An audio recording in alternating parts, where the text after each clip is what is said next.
Assalamualaikum warahmatullahi wabarakatuh.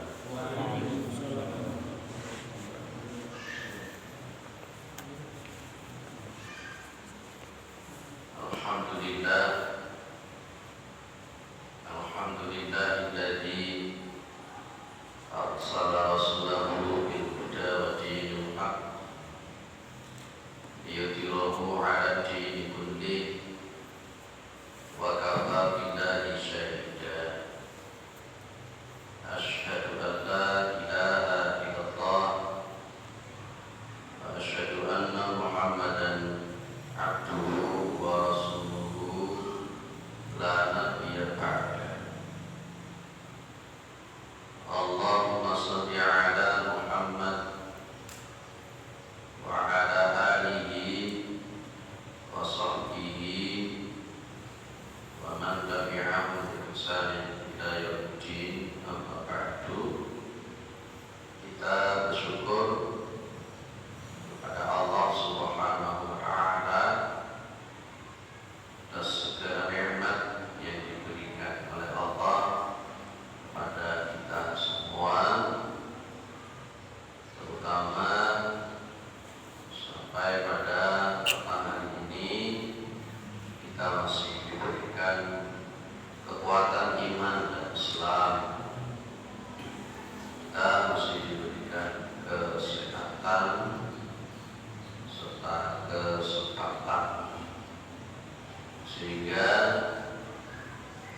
kita masih bisa melaksanakan kewajiban kita untuk sholat maghrib berjamaah. Dan kita lanjutkan dengan mengkaji agama Allah Subhanahu wa taala. Mudah-mudahan kesempatan semacam ini senantiasa diberikan oleh Allah kepada kita semua sampai nanti kita menghadap kepada Allah, yang tentunya dalam posisi husnul khatimah. Salawat salam tetap terlimpahkan kepada Rasulullah Muhammad SAW sebagai khatamul anbiya wal mursalin, untuk para nabi dan rasul, yang tidak ada nabi lagi sesudah Nabi Muhammad sallallahu alaihi wasallam. Baik, kita akan membahas tentang Asmaul Husna. Kita akan membahas Asmaul Husna.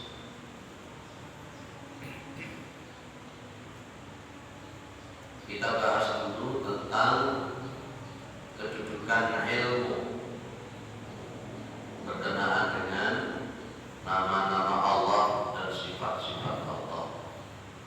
Kedudukannya kita belajar Asmaul Husna, kita belajar tentang sifat-sifatnya Allah itu kayak apa. Yang ini kita sebut dengan fikih Asmaul Husna.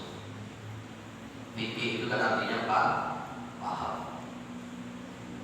Kita memahami Asmaul Husna, kita sebut dengan fikih Asmaul Husna. Innal fiqha bi asma'illahi al-husna babun syarihun minal ilmi bal huwa al-fiqhu al-akbar. Sesungguhnya memahami, sesungguhnya fikih memahami di dalam nama-nama Allah Subhanahu wa taala adalah bab yang mulia dari kajian keilmuan. Bal huwa al-fiqhu al-akbar. Bahkan dia merupakan pemahaman yang besar atau fikih akbar. Kita memahami Asmaul Husna itu berarti kita telah memahami fikih yang begitu luar biasa, fikih akbar. Wa huwa yadkhulu dukhulan awaliyan wa muqaddiman fi qawlihi ta'ala may yuridillahu bi khairan yufaqihu fid din. Jadi kalau kita ini memahami tentang Asmaul Husna, berarti kita ini masuk pada sesuatu yang paling awal yang seharusnya kita pahami sebagai muqaddimah di dalam pemahaman wa may yuridillahu bihi khairan yufaqihu fiddin. Kan Rasulullah Muhammad SAW mengatakan, barang siapa yang Allah menghendaki kebaikan kepada seseorang itu, maka yufaqihu fiddin, maka Allah itu akan memahamkan dia itu di dalam masalah agama. Lah, Asmaul Husna ini merupakan asas pokok. Kalau ibaratnya kita itu membangun sebuah bangunan, maka Asmaul Husna ini merupakan asas pokok fondasinya. Kalau kita belajar ilmu, maka belajar memahami Asmaul Husna, maka itu menjadi pokok keilmuan itu sendiri, terutama di dalam masalah tauhid, maka memahami Asmaul Husna ini menjadi suatu keharusan ketika kita itu ingin paham tentang masalah agama, terutama ketika kita ingin memahami tauhid. Kalau tidak paham Asmaul Husna, ya habis sudah. Orang-orang itu belajar fikih, tapi tentang fikih Asmaul Husna, fikih tentang bagaimana memahami nama-nama Allah ini tidak Allah. Wa kama anna likulli bina'in asasan fa innal asasa bina'di al-imanu billah wa bi asma'ihi wa sifatihi. Seperti halnya setiap bangunan itu pasti ada pondasi, maka sesungguhnya pondasi daripada agama ini, bangunan agama ini adalah iman kepada Allah, iman kepada nama-nama Allah, iman kepada sifat-sifat Allah. Kalau boleh saya mengatakan begini, orang itu belum bisa memahami tauhid secara sempurna sebelum orang itu belum paham Asmaul Husna. Jadi lihat di dalam Al-Quran, nama-nama Allah itu hampir di setiap ayat ada. Ya, Nabi di setiap ayat itu mesti ada. Di akhir-akhir ayat itu mesti ditutup dengan nama Allah, Aziz, Al-Hakim, macam-macam. Yang sebenarnya Asmaul Husna itu jumlahnya bukan 99, tapi jumlahnya lebih daripada 99. Yang dikenalkan kepada kita itu 99. Nanti di kitab yang akan kita bahas ini lebih daripada 39. Masing-masing dibuktikan dengan ayat-ayat Al-Quran. Para jamaah dimuliakan oleh Allah Subhanahu wa ta'ala. Maka Ibnu Qayyim Al-Jauziyah mengatakan, man arada uluwa bunyanihi fa'alaihi bitawthiqi asasihi wa ikamihi. Barang siapa yang ingin mempertinggi bangunannya, barang siapa ingin meninggikan bangunannya, maka bagi dia itu wajib untuk menguatkan fondasinya. Kalau orang itu kepingin menguatkan tauhidnya, menguatkan ilmu agamanya, ingin menguatkan fondasi agamanya, maka hendaklah dia belajar memahami Asmaul Husna. Sudah berapa kali dengan membahas Asmaul Husna sampai habis? Contoh satu saja, Ar-Rahman itu maknanya apa sih sebenarnya? Apakah hanya Maha Pengasih itu saja?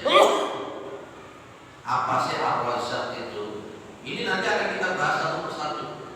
Dan konteksnya yang benar itu kayak apa? Jangan-jangan selama ini kita tidak paham tentang Asmaul Husna.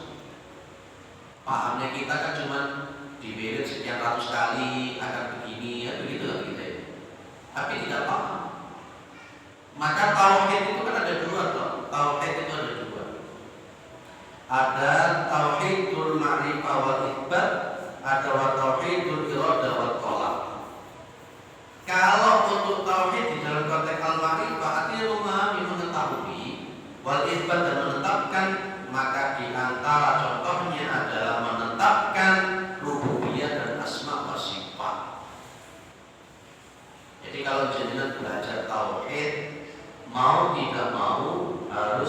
belajar Asmaul Husna.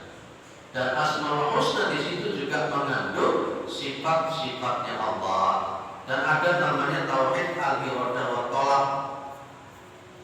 Ya, ini contohnya adalah uluhiyah. Clear ya Pak? Itu sekedar mukadimah saja. Jadi betapa pentingnya kita itu belajar tentang Asmaul Husna. Sebenarnya mukadimahnya cukup panjang, nggak apa-apa. Saya lewati saja. Terlalu lama nanti mukadimah sudah selesai. Nanti sambil sambil berjalan memahami satu persatu Asmaul Husna, nanti juga mukadimah seperti itu kita coba. Ya. Baik, kita masuk di nama Allah yang pertama. Allahu Al-Ilah. Kalau di dalam kitab ini Allah itu juga menjadi nama Allah Subhanahu wa Ta'ala. Dan di dalam Al-Quran juga disebut Ilahun.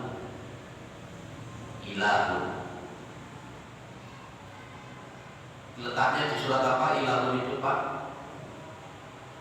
Surat An-Nas. Juga ada di situ kan? Qul a'udzu birabbin nas, malikin nas, ilahin nas. Nanti juga Allah itu disebut Rabbun. Nanti juga ada kalimat ilahin nas, Rabbin nas. Surat Yasin, surat Al-Baqarah 155 ada kalimat Allahu la ilaha. Di situ ada Allah, ada ilah. Ilahun itu artinya kan Tuhan, sesembahan. Maka kalimatnya la ilaha illallah. La ilaha illallah. Para jemaah yang dimuliakan oleh Allah Subhanahu wa Ta'ala, maka kalimat Allah ini mutadamminun li sifatil uluhiyah.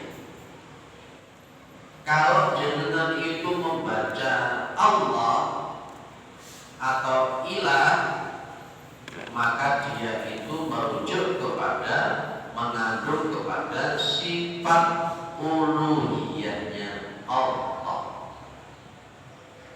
Ya, Allah itu merujuk kepada sifat uluhiyah. Sementara Rabbun itu merujuk kepada apa? Merujuk kepada rububiyahnya Allah.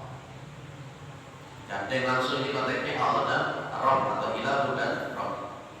Nah, kita bahas sekarang uluhiyah itu apa, rububiyah itu apa. Kita bahas uluhiyah dulu. Jadi kan sering dengar uluhiyah itu apa saja. Uluhiyah itu begini Bapak.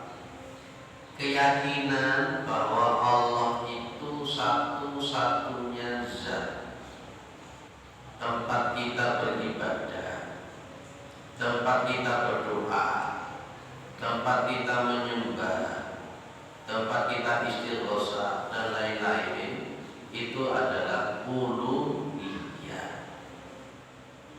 Setiap ibadah apapun tidak boleh keluar dari uluhiyah ini Pak.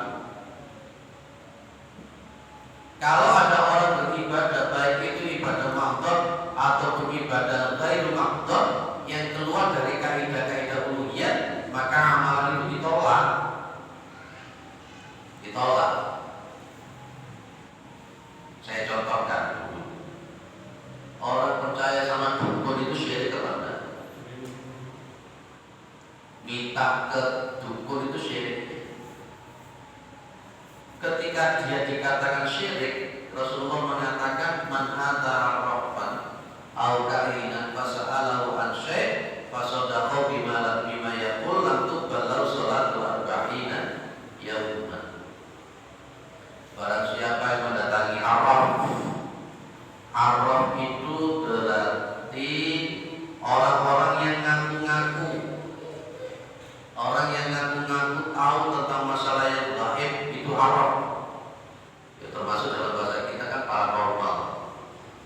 sama juga dengan dukun.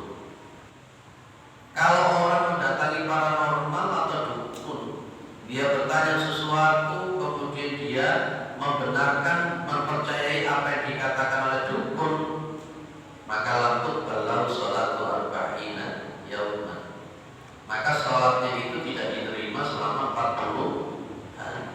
Ini keluar dari kaidah-kaidah uluhiyah. Kan dia itu biasanya mau mantu, mau nyunatni.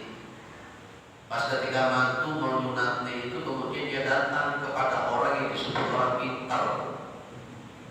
Dia minta petunjuk sama orang pintar itu, kira-kira dino apa sing tepat, jam piro sing tepat. Nah, ini berarti kan sudah keluar dari kaidah-kaidah uluhiyah dan juga keluar dari kaidah-kaidah rububiyah. Musyrik kalau semacam itu. Saya katakan syirik. Makanya Nabi mengatakan dalam konteksnya bahwa at-tiyaratu syirkun. At-tiyarah, tahu tiarah?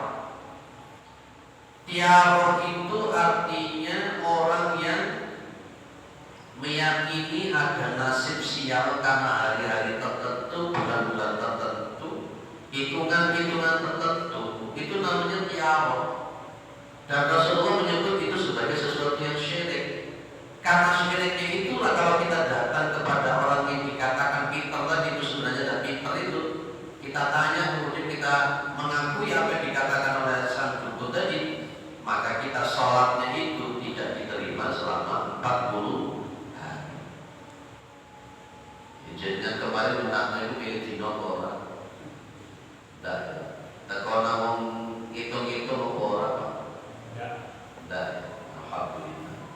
Saya tak pernah singgung hitung-hitung itu kan salatnya kota pun juga gaji diterima oleh Allah SWT. Lalu itu uluhiyah. Kalau dihitung sendiri. Kalau dihitung sendiri. Dihitung sendiri biar benar. Ada pas mereka. Kayak sekolah. Di bulan sekolah. Oh, itu betul itu. Maksudnya dihitung ini, buat saya ini bulan Sofar yo. Anakku nak tulis sampai ini, malu nunggu sunatnya jam sampai ini, lah itu namanya Arab gitu. Dan itu syirik. Kalau kita datang kepada orang yang hitung-hitung begitu, sholatnya 40 hari tidak diterima. Kenapa? Itu keluar dari kaidah-kaidah rububiyah sama uluhiyah. Kita mintanya tawakal kepada Allah, bukan hitung-hitung pakai sesuatu yang Arab. Ada orang yang ngotot sama saya, loh itu kan ilmunya Allah. Saya bilang benar, itu ada hubungannya dengan konteks kegaibannya Allah. Kalau memang itu diperbolehkan, kenapa Rasulullah mengatakan syirik? Kalau memang itu dibenarkan, kenapa sholatnya 40 hari tidak diterima? Ngotot ini ilmunya Allah, ini ilmu hikmah begitu. Ngotot, mau ngotot repot. Nggak didalili kayak ngotot dia akan menolak. Makanya kalau para sahabat Rasulullah Muhammad SAW itu nggak mau sebenarnya. Contoh Ali bin Abi Thalib. Ali bin Abi Thalib itu pas ketika mau memerangi Khawarij, didatangi sama dukun. Ali, jangan perang kamu jangan perang. Ya, kalau nanti kamu perang itu nanti tentaramu mati semua. Ini bulannya bulan sial ya. Jawabannya dia, tawakal tu Allah, fakadab tu alaika. Saya hanya bertawakal kepada Allah Subhanahu wa Ta'ala dan saya mendustakan kamu. Lalu sing hitung-hitung dulu ditakoni, sesuk kejadian apa sih? Dia juga nggak bisa jawab, kan aneh. Ketika dia nggak bisa jawab besok kejadian apa terhadap dirinya, kenapa dia mesti harus menghitung-hitung orang lain tentang nasibnya dia selama ini?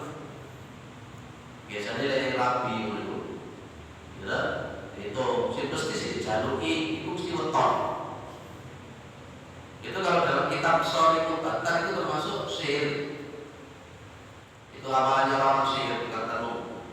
Ditakoni mesti neptunya, neptu atau weton. Neptu itu muncul dari weton orang itu. Kayak seperti saya ini Jumat Pahing itu berarti neptu di 18. Neptu itu maksimal memang 18. Kata mereka begitu. Aku pilih ibu kuning.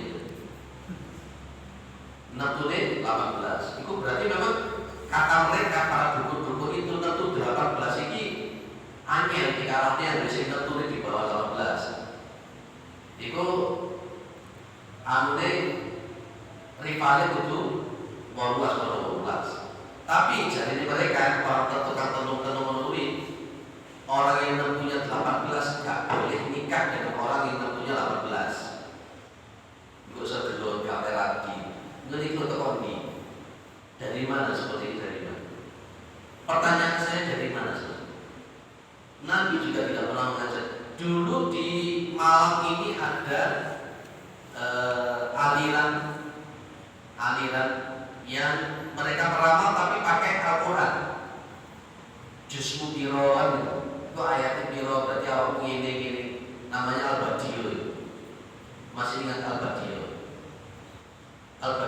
Dan mereka juga punya majalah menurut mereka bisa meramal orang lewat ayat-ayat Al-Quran. Itu dilihat di foto ayat. Nah itu tidak boleh. Jadi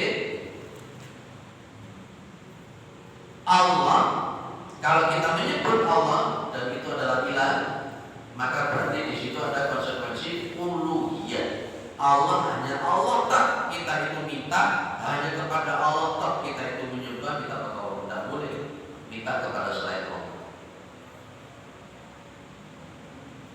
Baik, maka Allah itu menjadi pokok dari semua nama-nama Allah.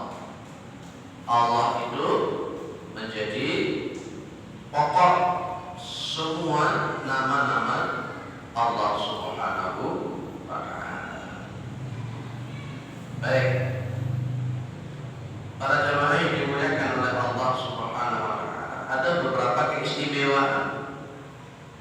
Ada beberapa keistimewaan nama Allah Subhanahu wa ta'ala. Keistimewaan yang pertama, bahwa nama Allah ini annahu mustalzimun li jami'i ma'anil asma'il husna dalun 'alaiha bil ijmal. Jadi nama Allah ini, asma Allah yang pertama ini merupakan melazimkan dari semua makna-makna asmaul husna yang lain. Kalau asma Allah yang pertama ini Allah tidak ada, maka nama-nama yang lain itu tidak ada. Kalau Allah tidak ada, maka berarti nama-nama yang lain itu juga tidak ada. Maka nama-nama yang lain itu mengikuti Allah Subhanahu wa ta'ala. Dan sifat-sifat yang lain ini menjadi menerangkan, mentafsirkan Allah. Kalau Allah itu adalah Ar-Razzaq, maka berarti yang dimaksud itu Ar-Razzaq itu apa? Ya Allah yang maha memberi rezeki. Kalau ada kalimat Al-Adlu, maha adil, berarti siapa yang adil? Allah. Itu di antara khusus. Kedua, annahu la yasqutu anhu al-alif wal lam fil hali nidai. Huruf alif sama huruf lam itu tidak akan hilang ketika ada hal nida. Nida itu panggilan. Maka boleh dengan itu mengatakan ya Allah. Dan ketika jenengan mengatakan ya ilahi juga boleh. Begini loh. Posisinya nama Allah biasanya kan kalau untuk nama-nama Allah yang lain. Nama-nama Allah yang lain itu kan harus pakai alif lam, Bapak. Alif lam ini menunjukkan pada kekhususan, namanya ma'rifat. Alif lam ma'rifat. Kalau dimasuki munada yaitu ya panggilan, maka alif lamnya itu kan hilang. Jadi kan manggilnya Ar-Rahman itu menjadi Ya Rahman atau Ya Rahman. Alif lamnya masih ada kan? Kalau jadi kan mengatakan Al-Badi'u, kalau manggilnya Ya Badi' itu alif lamnya itu gak ada kan? Hilang. Tidak boleh jadi mengatakan Ya Badi'u, Ya Badi'u, gak boleh. Ya, kalau Allah itu adalah Al-Hakim, jadi kan gak boleh mengatakan Ya Hakim, Ya Hakim. Iya-nya panjang, alif lamnya hilang menjadi Ya Hakim, Ya Hakim, Ya Badi'u, Ya Badi'u, Ya Sami'u, Ya Basir. Itu alif lamnya hilang. Tapi kalau untuk Allah, ketika ada kalimat iya, alif lamnya tidak hilang, tetap Ilahun ditambahi alif lam maka menjadi Allah. Dan Allah itu sesubahan nama Allah Subhanahu wa taala. Lihat. Baik, para jemaah yang dimuliakan oleh Allah Subhanahu wa taala. Maka simpulannya tak simpulkan saja. Kalau Allah itu merujuk kepada apa tadi Pak? Uluhiyah. Menyembah itu hanya kepada Allah tok. Tak boleh yang lain-lain. Meminta pertolongan. Kalau Ar-Rabbu itu merujuk kepada rububiyahnya Allah Subhanahu wa taala. Ya. Rububiyah itu apa? Rububiyah itu apa? Rububiyah itu bahwa kita meyakini kalau Allah itu satu-satunya zat yang menciptakan, yang memiliki, yang mengatur, yang memberi rezeki dan segala itu cuma Allah. Kalau uluhiyah itu konteksnya kita menyembah langsung pada Allah. Kalau untuk namanya rububiyah dari Allah kita. Allah itu satu-satunya zat yang menciptakan, yang mengatur, yang memberikan rezeki, yang memberi pertolongan itu Allah. Dan uluhiyah berarti kita ini mintanya hanya kepada Allah, menyembahnya kepada Allah, istighosahnya kepada Allah. Ini namanya uluhiyah, namanya rububiyah. Kalau rububiyah itu diwakili di dalam Al-Quran dengan nama Rabbun.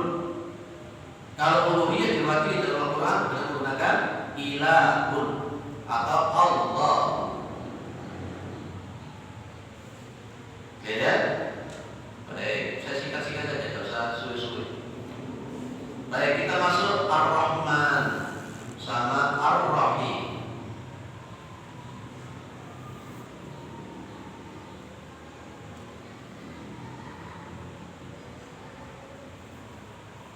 Ar-Rahman, Ar-Rahim. Perbedaannya di mana? Apa bedanya Ar-Rahman dengan Ar-Rahim? Ini yang paling sering kita ucapkan itu ya Ar-Rahman sama Ar-Rahim. Karena kita setiap hari kalau sholat itu ya membaca Ar-Rahmanir-Rahim, Maliki Yaumiddin, gitu ya. Apa sih bedanya Ar-Rahman dengan Ar-Rahim? Ada yang membedakan kalau untuk Ar-Rahman itu menjadi sebuah bentuk sifat. Ar-Rahman itu adalah sifatnya Allah secara azali. Allah itu ya memang Ar-Rahman. Jadi suatu sifat yang memang menempel pada diri Allah sejak zaman azali. Allah itu memang mempunyai kasih sayang, dan Allah itu memang Maha Pengasih, Maha Penyayang. Itu Allah. Itu sifatnya Allah. Dan dia ini kalau untuk Ar-Rahim ada yang mengatakan itu hubungannya dengan konteks fi'liyahnya Allah untuk memberikan kasih sayang itu kepada makhluknya. Itu diantara perbedaannya. Tapi sama-sama Ar-Rahman ataupun Ar-Rahim ini sama-sama merujuk kepada kasih sayang. Gusti Allah itu Maha Mengasihi, Maha Menyayangi, dan kemudian Allah pun memberikan sesuatu sebagai bentuk untuk menyayangi makhluknya. Itu diantaranya makna.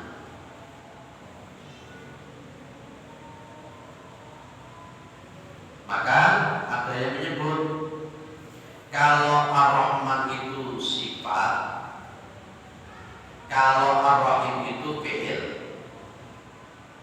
Ya, kalau Ar-Rahman itu sifatnya Allah, memang Allah itu Maha Pengasih. Kalau Ar-Rahim itu menuju kepada al-fi'al, melakukan sesuatu untuk memberikan. Tapi dua-duanya persamaannya semuanya itu masuk pada ranah bahwa Allah itu mempunyai rasa kasih sayang. Para jemaah dimuliakan oleh Allah Subhanahu wa taala. Ada sebuah hadis.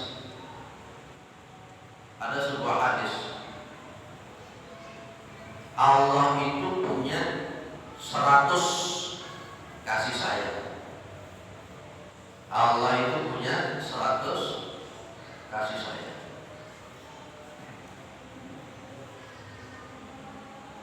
Yang satu kasih sayang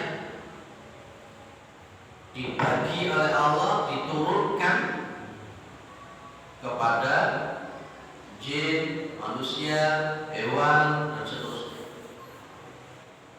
Itu satu kasih sayang. Yang diturunkan ke dunia itu cuma satu kasih sayang. Sementara yang 99 itu disimpan untuk diberikan kepada hamba-hambanya di yaumul qiyamah. Makanya nanti ada kasih sayang yang umum, ada kasih sayang yang khusus. Ada yang mengatakan Ar-Rahim itu adalah untuk khusus untuk yaumul qiyamah, ada yang mengatakan Rahman itu untuk konteksnya di dunia. Perbedaan di kalangan para ulama memang. Tapi saya mengatakan bahwa Ar-Rahman itu adalah sifat. Allah memang secara zahir punya rasa kasih sayang. Dan kemudian Allah Subhanahu wa taala membagi kasih sayang itu kepada makhluk. Kalau satu kasih sayang itu diberikan kepada semua makhluk di dunia itu seperti itu, sehingga dikatakan ini ya, dikatakan sama seperti ini ya, ketika yang namanya bahim, binatang-binatang ternak itu fabiha yata'atafuna wa biha yatarahhamuna wa biha ta'tiqu al-wahsyu ala waladiyah. Itu kan cuma satu kasih sayang. Bagaimana posisinya yang namanya binatang itu, mereka saling berkasih sayang antar sesama binatangnya. Bagaimana yang namanya binatang buas itu punya kasih sayang kepada anaknya. Tidak mungkin harimau makan anaknya sendiri. Itu kan bagian kecil daripada rahmat yang diturunkan di dunia. Bagaimana manusia bisa saling menyayangi, manusia bisa saling mencintai, itu bagian satu dari yang 100 itu. Itu bisa kita bayangkan kalau memang yang 99 itu disimpan sama Allah dan untuk diberikan kepada hamba di yaumul qiyamah, kayak apa ya? Padahal yang diturunkan di dunia itu cuma satu dari kasih sayangnya Allah. Allah itu mempunyai 100 dan begitu kan. Nah, orang punya rasa kasihan sama orang itu diantaranya begitu. Nah, maka di sini para jemaah dimuliakan oleh Allah Subhanahu wa taala, rahmat Allah, kasih sayang Allah itu ada dua. Kasih sayangnya Allah itu ada dua. Kasih sayangnya Allah itu ada dua. Ada yang disebut dengan rahmat am atau rahmatul am, kasih sayang Allah yang bersifat umum. Kasih sayang Allah yang bersifat umum. Kasih sayang Allah yang bersifat umum, maksudnya piye? Orang yang gak sholat itu kalau Gusti Allah tetap dikasih dia berdakwah. Orang kafir sekalipun ya siksa ambilan. Ini namanya rahmat umum. Apa kira-kira pas ketika ada orang gak tahu sholat mari ngono kayak sholat belan? Apa dikira orang tidak pernah sholat akhirnya tidak bisa makan? Ternyata saya nggak tahu sholat pun bisa isomanen. Ternyata saya nggak sholat pun juga masih bisa bernafas. Itu namanya rahmat am secara umum. Semuanya dikasih sama Allah. Semuanya dikasih sama Allah Subhanahu wa ta'ala. Itu namanya rahmat yang umum. Ada namanya rahmat yang khusus. Rahmat yang khusus ini hanya khusus untuk diberikan kepada orang-orang mukmin yang sifatnya wahiyya rahmatun imaniyah diniyah dunyawiyah ukhrawiyah bitaufiqil ta'ati. Yang kasih sayang khusus ini hanya untuk kepada orang-orang mukmin yang dia itu kasih sayang yang sifatnya berkenaan dengan masalah iman, berkenaan dengan masalah agama, berkenaan dengan masalah akhirat, berkenaan dengan pertolongan untuk melakukan ketaatan. Itu rahmat yang khusus. Kalau ada orang yang dia kafir, berarti dia tidak mendapatkan rahmat yang khusus. Kira-kira lewat gak belum ngaji itu termasuk tidak itu rahmat khusus. Padahal wa may yuridillahu bihi khairan yufaqihu fiddin. Barang siapa menghendaki kebaikan kepada seseorang, dia akan memahamkan agama. Padahal di dalam Al-Quran ada kalimat allamal insana ma lam ya'lam. Di situ iqra bismi rabbikal ladzi khalaq khalaqal insana min 'alaq iqra wa rabbukal akram. Terus lanjutannya di situ ada alamal insan, ada alamal insan dan malam ya'lam. Nah, kalau ada orang itu kemudian dia tidak mau ngaji, ambil ngaji, pada dasarnya berarti rahmat khusus tidak ada. Terkurangi rahmat khusus. Karena rahmat khusus itu berkenaan dengan masalah agama, iman, taat. Makanya saya bilang bolak-balik, orang itu kalau dia ini tidak mau ngaji, ya, dan akhirnya pengetahuan agamanya itu tidak ada, maka persentase ibadahnya itu bisa tertolak itu lebih banyak daripada diterima. Alhamdulillah kita di sini ini punya dua rahmat. Kasih sayangnya Allah, kita punya rahmat yang am. Ya buktinya kita juga masih bisa makan, masih bisa bernafas, masih bisa pakai baju, bisa minum, itu rahmat umum. Dan sekaligus kita dikasih oleh Allah rahmat khusus. Kita beriman, kita beragama Islam, kita masih mau sholat, kita beriman kepada Allah, nah itu rahmat khusus. Dan mudah-mudahan rahmat yang khusus ini tetap ada sampai nanti kita mati, sampai kita nanti menghadap kepada Allah Subhanahu wa ta'ala. Jadi intinya Ar-Rahman sama Ar-Rahim itu menunjukkan bahwa Allah itu punya kasih sayang. Kasih sayangnya Allah begitu luar biasa. Jenengan kadang-kadang tidak bersyukur, tidak berterima kasih sama Allah, tapi Allah kan masih tetap ngasih. Ada orang mencaci maki Allah, bahwa ini Gusti Allah, ya tetap dikasih. Itulah Allah. Dan ini yang ditirukan oleh Rasulullah Muhammad SAW. Kalau kita kemudian mengikuti rahmat dan rahimnya Allah, masya Allah, diputuskan silaturahim tetap nyambung, dilarang uang memaafkan, gak dikei tetap dikei. Itu kan Allah rahimnya Allah begitu kan? Saya ulang, Allah itu meskipun dicaci maki Allah tetap kasih. Meskipun Allah itu dicela, diilok, macam-macam, tetap Allah kan ngasih. Itulah kasih sayang Allah yang hakiki. Apa dikira boleh lewat gawe dosa, marelo silai bedul situ, ya dosa loro bedol loro, ya dosa telu bedol telu kan tak? Itu bentuk juga rahmat rahimnya Allah. Rahmat dan rahimnya Allah Subhanahu wa ta'ala. Yes, kalau di bahas tentang macam-macam model-model banyaknya kasih sayang Allah yang segitu gitu. Maka Al-Quran mengatakan wa in ta'uddu nikmatallahi la tuhsuha.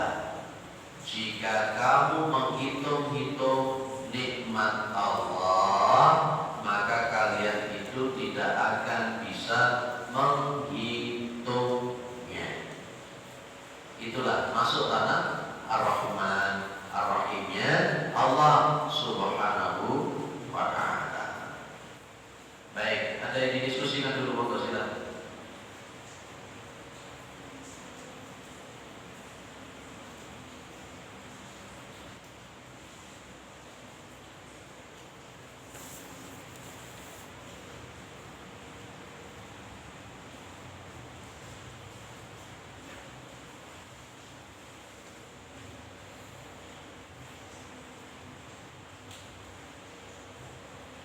Tidak ada, insya Allah sepaham 100%. Oke, monggo. Aina Allah Ustaz. Gimana Allah? Aina Allah, Aina Allah. Wa huwa bil 'arsy. Al-jawab Allahu al 'arsy. Cukup kan jawabannya? La tas'al kaifa al-'arsy. La tas'al kaifa al-'arsy. Lianna su'ala kaifa bid'atun. Tidak usah bertanya bagaimana Allah di atas arsy, karena pertanyaan bagaimananya itu adalah bid'ah. Yes. Allah al-'arsy. Ada lagi? Nah, gimana cara mengakuikan kalau ada seorang yang mengatakan oh itu kita baik bukan pasangan. Sekarang pernah menonton satu cerita kan dia nunjuk video kalau yang baru kan di makam dia bilang ini kita sana katanya kita itu ya ketemu kita sana begini lah mau meneruskan panjang nanti cara nanggungnya gimana gitu. oke. Memahami agama itu paling gampang parameternya Kanjeng Nabi dan para sahabat. Jawabannya simpel. Satu, apakah para sahabat membagi bid'ah menjadi dua? Yang kedua, apakah video yang ditunjukkan itu para sahabat melakukan? Tidak.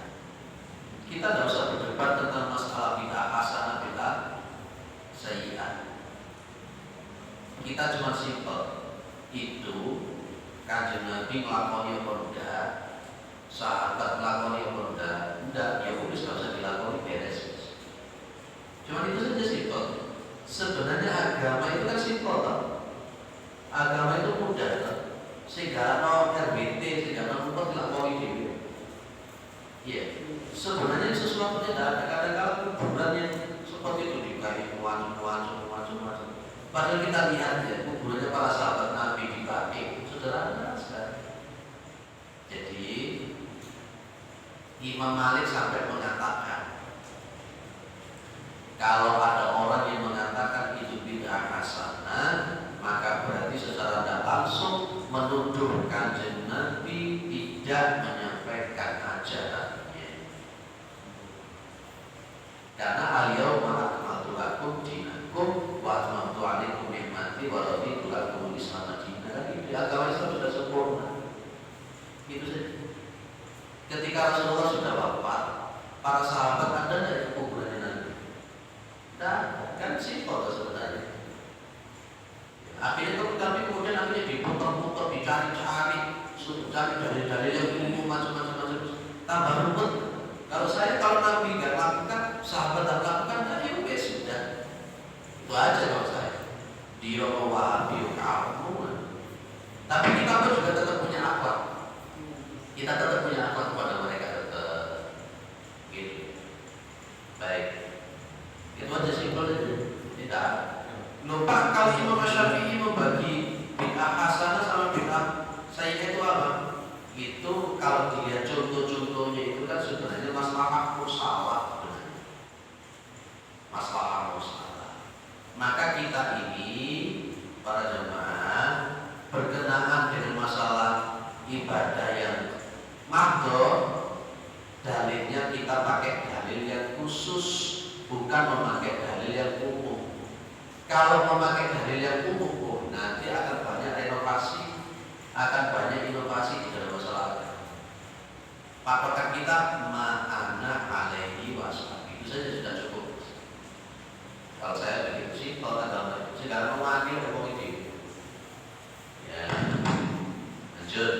Ada lain? Ziarah, Ustaz, makanya ziarah yang diperintahkan itu kemana aja? Ziarah. Kan ada, kalau nggak salah 3 bulan kan? Itu yang layu satu al itu kan, yang konteksnya ziarah tidak boleh ditegaskan kecuali yang 3 itu kan. Itu harus ada pemahaman yang logik. Yang dimaksud itu apa sih sebenarnya? La yusaddu an yahalu ila bitalatin. Nah, kalau yang namanya ziarah itu memang diperintah oleh Kanjeng Nabi. Memang Rasulullah mengatakan nahaitukum an ziyaratil kubur ala wazuha. Dulu saya melarang kalian untuk ziarah kubur. Maka fazuha. Maka sekarang silakan kalian ziarah kubur. Ziarah kubur itu Rasulullah juga melakukan. Ya, kepada siapa? Bukannya ibunya Rasulullah Muhammad SAW. Nah, masalahnya ziarah kubur yang kayak apa yang dicontohkan dan ziarah kubur kayak apa yang tidak diperbolehkan. Itu saja konteksnya. Selama ini yang muncul itu adalah ziarah-ziarah yang memang rata-rata tidak ada contoh dari Rasulullah dan para sahabat. Kalau ke Masjidil Haram, kalau ke Masjid Nabawi, ya, ke Palestina, itu oke-oke saja. Tetapi kemudian tidak boleh menjadi suatu tujuan yang khusus hanya untuk kesana dalam artian untuk yang aneh-aneh, bukan. Boleh kita itu ke Masjidil Haram, silakan. Ya, memang kita kewajiban kita kalau beribadah haji ya ke sana. Lupa kalau untuk ziarah-ziarah ke tempat yang lain tidak boleh. Kalau untuk ke wali-wali kenapa sih kita harus khusus ke sana? Pak, kita kan cuma untuk napak tilas, hanya ingin tahu sejarah. Kalau hanya sekedar mau napak tilas untuk tahu sejarah. Tapi kalau sudah nyampe pada kondisi kemudian kita minta ke wali, itu yang jadi masalah. Ya, jadi ziarah itu berarti hukumnya apa? Mubah atau sunnah? Ziarah itu diperintah dan ziarah kubur itu untuk tudzakirul maut. Cuma itu saja. Tudzakirul maut, bahwa ziarah itu untuk mengingat mati. Kata Rasulullah apa? Di dalam hadisnya Rasulullah SAW itu aktiru tikroha dimiladzat. Ya, jadi perbanyaklah untuk mengingat sesuatu yang menghilangkan kelezatan, yaitu mati. Kita ziarah kubur itu intinya itu ingat mati, bahwa kita nanti akan masuk hidup. Makanya pas ketika ziarah kubur kan ada salam, assalamualaikum ya ahlal. Insyaallah. Yang simpel-simpel saja. Kalau memang secara ibadah maka Rasulullah para sahabat dan melakukan, ya sudah kita hindari. Baik. Jadi uluhiyah. Jadi tetap ibadah apapun harus uluhiyah, harus rububiyah. Syirik itu kita tinggalkan. Kalau tidak begitu kita akan diterima ibadah kita. Rububiyah, uluhiyah. Nanti kita akan ketemu dengan al-ahad, al-wahid itu apa? Al-ahad, al-wahid. Ini mukadimah kita untuk pertemuan pertama berkenaan dengan masalah Asmaul Husna ya. Sampai di tadi Ar-Rahman sama Ar-Rahim. Berarti nanti kita akan lanjut di nama yang lain. Ada yang memang perlu disingkat saja cukup